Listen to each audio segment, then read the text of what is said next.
In today's show, crypto analyst who projects Bitcoin boom to $1 million within the next decade, warns Bitcoin halving headaches are incoming. We're talking about none other than crypto analyst PlanB of the stock to flow model. 2020 Bitcoin halving will not be an easy ride. According to PlanB, we have draconian anti-Bitcoin laws, Craig Wright legal and patent FUD. We have hacks like the 2016 halving. We got MtGox plus token selling narrative, minor death spirals and futures FUD, forks plus risk versus stock to flow. We'll be breaking all this down in today's show. Also in today's episode, massive $68 trillion wealth transfer bullish for Bitcoin, says crypto influencer and crypto analyst Nick Chong, who says Bitcoin's most bullish statistic is millennials will inherit $68 trillion from baby boomers. Why? Confluence of destruct in institutions, devaluation of fiat, shift from gold to Bitcoin, and the growth of digital tech will make Bitcoin investing a no-brainer. So what's likely to happen to the Bitcoin price when millennials bring in $68 trillion from the baby boomers? We'll be discussing this in today's show. Also in today's episode, the Fed coronavirus rate cut may beat Bitcoin inflation after the 2020 halving. What in the world? Yeah, the Fed is monitoring the coronavirus, and by September, the cuts could total almost 0.75%, bringing the short-term interest rate below 1% for the first time in 3 years. How will this affect the crypto and Bitcoin market? We'll be discussing this in today's show. We'll also be taking a look at the overall market. As you can see, all the major cryptos are back in the red. Things are looking pretty bearish. Bitcoin just dropped below $8,500. Where's the Bitcoin price likely to go from here? Find out all this plus so much more in today's show.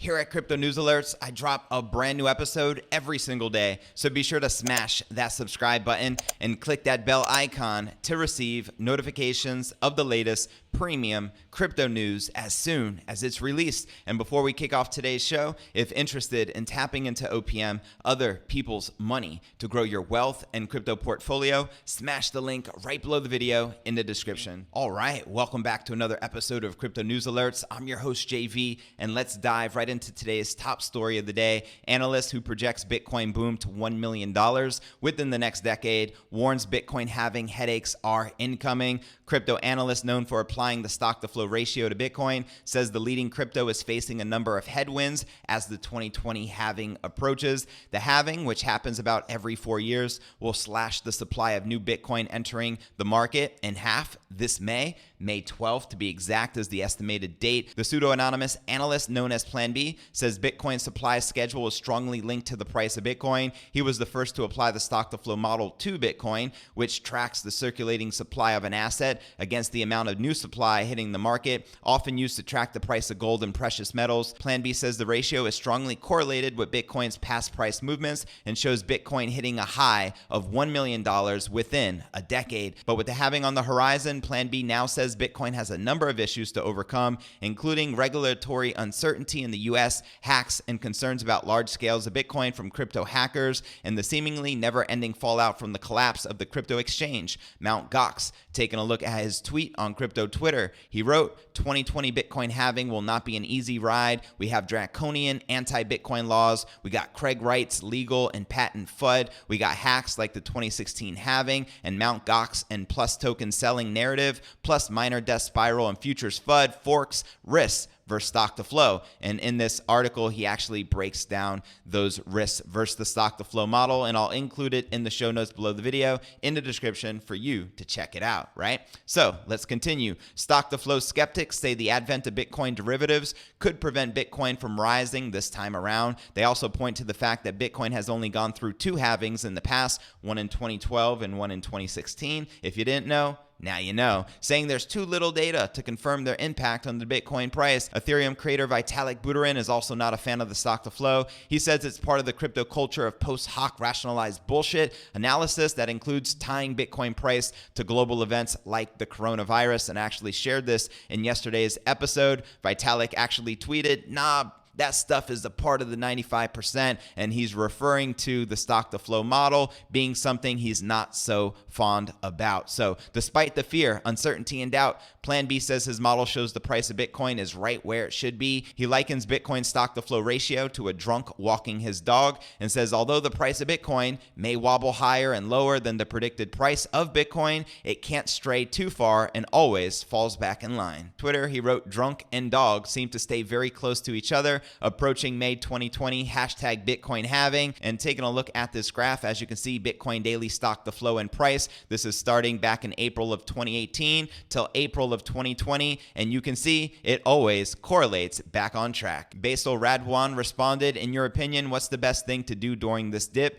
Buy alts or Bitcoin or wait for more dip before buying? And PlanB responded, in my opinion, it is not even a dip. It's a spot on model value. The dip was Q1 of 2019 when Bitcoin was less than $4,000. I personally don't touch alts with a 10-foot pole. Never done. Never will. Difton Led responded, is that because you don't believe in the potential of something like Ethereum, or you just want to keep it simple and focus on one crypto? And PlanB responded, I believe in, number one, supply cap, predictable flow, being able to check money supply, which is the stock myself, on a Raspberry Pi. Number two, network effects. And number three, cointegration of price to stock to flow as a result of 1 and 2. And then Marky responded, me too, but whales need to bring their supply to the people. Bitcoin needs distribution. The best way forward to adoption is giving Bitcoins to friends for free. And PlanB responded, whales are bringing their supply to the people at $8,800 currently, but people are not buying. Life is all about choices. Touche.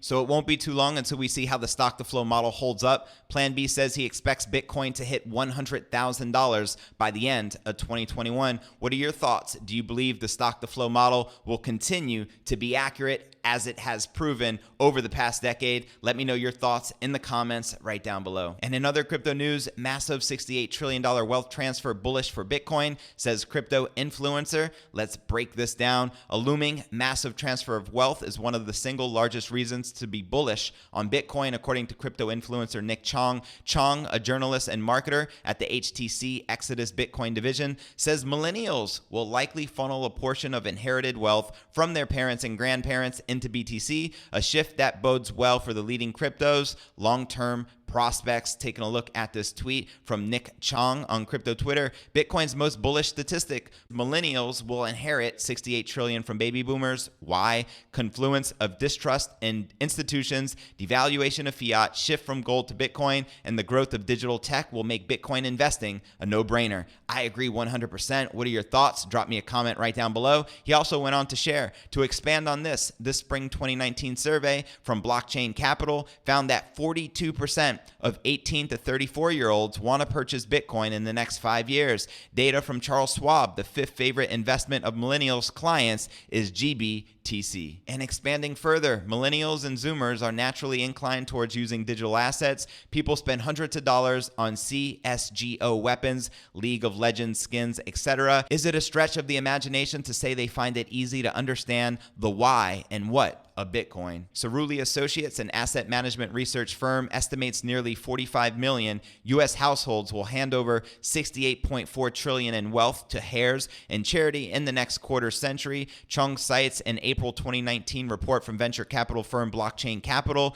which indicated that millennial interest in Bitcoin was increasing despite the bear market at the time, wrote Spencer Bogart, a general partner at the firm. Here's what he's quoted saying, younger demographics appear most inclined to purchase Bitcoin. 42% of those aged between 18 and 34 said they're very or somewhat likely to purchase Bitcoin in the next 5 years, up 10 percentage points from 32% in October of 2017. So very bullish to see those numbers growing. Chung also pointed to data from Charles Schwab. A recent report indicates that the fifth favorite investment among millennials clients is Grayscale Bitcoin Trust. The founder and CEO of crypto investment firm Grayscale agrees. In a mid-2019 webinar, Barry Silbert said he thinks the new generation is far more interested in investing in Bitcoin than gold. Amen. And so my theory is that whatever percentage of that 68 trillion is currently in gold, I don't think is going to stay all in gold. It doesn't mean it's all going to go into Bitcoin, but I do believe it's going to find its way into other asset classes. Let's go crypto. Let's do it. And before we get into this next trending story of the day on the Fed coronavirus rate cut may beat Bitcoin inflation after the 2020 halving, let's take a look at the overall cryptocurrency market. Bitcoin just broke that critical $8,500 support, currently trading at $8,452, down 3.1% for the day. How low will she go? Well, yesterday, in yesterday's episode, I included analytics and data from pseudonymous crypto trader PlanB of the stock to flow model predicting that Bitcoin would not drop below $8,200 this year of 2020. Let's see what happens. What are your thoughts? Do you think we will break that $8,200 support and continue climbing downwards as the bears take dominance here in the market? Or do you think we will bounce right back up and continue where we left off? Let me know your thoughts in the comments right down below. Ethereum is down almost 5%, trading at $215. XRP down almost 3%, trading just below 23 cents. EOS in the blood red, trading at $3.38. Miss Litecoin in the blood red, down almost 7%, trading at $57. BSV and BCH both in the blood red, BSV trading at $212 and BCH trading just above $300. Link is one of the few major cryptos actually in the green, up 3% for the day, trading at $3.86. So as you can see, most of the major cryptos are currently bleeding. Where do we go from here? Let me know your thoughts in the comments right down below. All right, and now for our last story of the day. Fed coronavirus rate cut may beat Bitcoin inflation after the 2020 halving. The U.S. Federal Reserve will cut its interest rate target to compete with Bitcoin post-halving, traders believe. As Reuters reported on February 28th, Wall Street traders already consider the likelihood of the Fed cutting rates to boost the economy over coronavirus to be more than 75%. Fed monitoring the coronavirus. By September, the cuts could total about 0.75%, bringing the short-term interest rate below 1% for the first time in 3 years.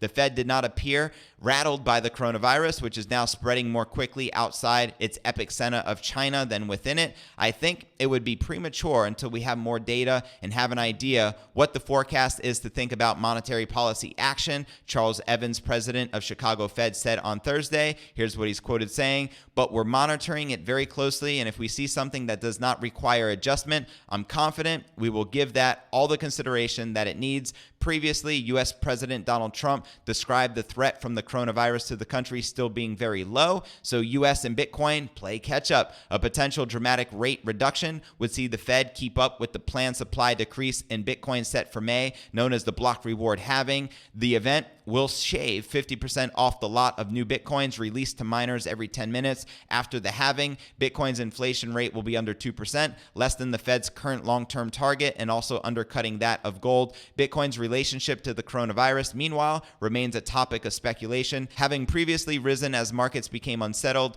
further deterioration has likewise driven down the Bitcoin USD pair. So, away from the US on Wednesday, the Dow Jones suffered its biggest one-day fall in history. So it's not just BTC that is dumping right now, it's all the markets, right? As Cointelegraph reported, one well-known pro-Bitcoin analyst is already betting that Bitcoin hits $40,000 before the Dow sees 40,000 points, and we're talking about none other than Tom Lee of Fundstrat Global. The total market cap is currently sitting at $244 billion, with $153 billion in volume in the past 24 hours, and the current BTC dominance is 64.1%. And taking a look at the top gainers in the top 100, we have Swipe leading the pack, up 15%, trading at $1.02. Bytecoin up 10%, trading at 0.0004. FTX token up 5%, trading at $2.49. Chainlink up 4%, trading at $3.93. ZB token up 3%, trading at 30 cents. Kyber Network up 3%, trading at 52 cents. And taking a look at the top losers, Monacoin down 9%, trading at $1.56. BBC coin down 7%, trading at 9 cents. List down 7%, trading at $1.29. Digibyte down 7%, trading at 0.005. Algorand down 6%, trading at 34 cents. And Icon down 6%, trading at 29 cents. And checking out the BitMEX margins, we can see it's pretty clear. The bears are back in control, leading with about 208 million in superiority in the last 24 hours, with shorts leading 53 0.1% versus 46.8% longs. Are you bullish or bearish on Bitcoin? Drop me a comment and let me know right down below. And checking out the crypto greed and fear index, we're currently rated a 40 in fear. Yesterday was a 39 in fear. Last week a 43 in fear, and last month a 57 in greed. And if you're not familiar with the crypto greed and fear index, extreme fear can be a sign that investors are too worried. That can be a great buying opportunity. And when investors are getting too greedy, that means the market is due for a correction. And taking a look at the Bitcoin block reward halving countdown, we have 73 days, 20 hours, 35 minutes, and 6 seconds left to go until May 12th, which is the estimated day for the Bitcoin halving. I'm pretty pumped up, even though the market is bearish right now. Short term, I'm still very bullish on the BTC price for the long haul, especially with the Bitcoin having just 73 days out. That's literally just about 2 months from now, we're going to see the block reward cut in half. So I do feel we will continue to climb forward. I do not feel bearish to where we will drop in the 7,000s or 6,000s or 5,000s or 4,000s, as many of the bearish analysts are predicting. But what do I know? I'm just a YouTuber at the end of the day with a passion for cryptocurrency, but I do still feel we will reach a new all-time high in 2020 that will dwarf the previous all-time high set in December of 2017, which was $20,000. I will not be surprised if we surpass $30,000 per Bitcoin this year. But what do you think? Drop me a comment right down below. And I want to encourage you to check out the description right below this video by clicking on show more down below this video in the description. And this goes for all my videos for a detailed analysis of what's going on in the market, as well as a lot of very helpful resources for you to plug into, including the blog to my podcast, which could be found at cryptonewsyes.com. This is updated every single day and allows you to download the latest episode of the podcast. We're also on YouTube. As you already know, you're a smart cryptopreneur, so I'm going to assume you've already subscribed, and if you haven't, you already know what to do. We can also be found on iTunes, Spotify, Google Play, Stitcher Radio, TuneIn, and all the major podcasting platforms. So any community that you're active in, please help support the show and get the word out. It's greatly appreciated. And of course, you can follow us on Twitter for daily crypto news alerts. I also have a private crypto Facebook group, 17,000 plus strong, with cryptopreneurs from all over the world. If you'd like to connect, all you need to do is click this link you see right here and request to join the group, and I'll plug you in and get you added. I also have a private crypto Telegram chat. To become a member of that, all you need to do is click this link from a mobile device and you'll automatically be added, and I'm looking forward to connecting with you inside. Well, that's going to conclude today's show. As always, I appreciate you tuning in and journeying along with me inside this incredible crypto revolution. If you gain value out of today's show, be sure to smash that subscribe button and click that bell icon to receive notifications of the latest premium crypto news as soon as it's released. And real quick before I go, if interested in tapping into OPM, other people's money, to grow your wealth and crypto portfolio, smash the link right below the video in the description, and I look forward to seeing you on tomorrow's episode. Peace.